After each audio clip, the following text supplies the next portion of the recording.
अस्सलाम वालेकुम नाज़रीन, आप देख रहे हैं उर्दू न्यूज़ टीवी और अब तक की ब्रेकिंग न्यूज़ के साथ मैं हूं मोहसिन शहजाद।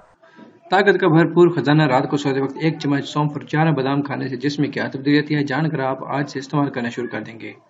सौंफ के बेपनाह फ़वाइद हैं, इसलिए कहा जाता है कि हर घर में सौंफ ज़रूरी रखनी चाहिए। ये बच्चों के अमराज में मुफीद है। दूध में सौंफ पकाकर बच्चों को पिलाने से पेट में ना दर्द होता है ना गैस बनती है। आजकल छोटे बच्चों की नज़र भी कमज़ोर हो रही है, इसके लिए थोड़ी सी सौंफ बच्चों की जेब में डाल दें, वो चलते फिरते खा लेंगे। इससे नज़र की कमज़ोरी भी दूर हो जाएगी और मैदे को भी ताकत मिलेगी। सुबह चाय का चम्मच भर सौंफ खाने से बीनाई तेज़ होती है। पुराने नज़ला के लिए अमूमन ख़वातीन रात को सोते वक्त एक बड़ा चम्मच सौंफ और 11 बादाम खिलाती हैं। इससे नज़ला दूर होता है और दिमाग में तरी आती है। इसके फौरन बाद चाय, दूध या पानी नहीं पीना चाहिए। कुछ लोगों का हाजमा खराब रहता है और इसहार की तकलीफ से निढाल होते हैं।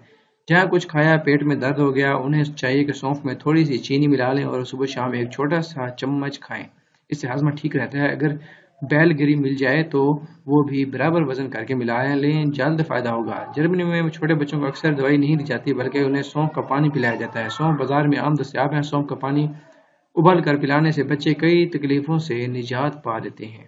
अगर आप लोगों ने अभी तक उर्दू न्यूज़ टीवी को सब्सक्राइब नहीं किया तो सब्सक्राइब कीजिए, बेल आइकन जरूर ऑन कीजिए। इससे क्या होगा कि जो भी नई आने वाली वीडियो होगी उसका बदरीन नोटिफिकेशन आपको उसकी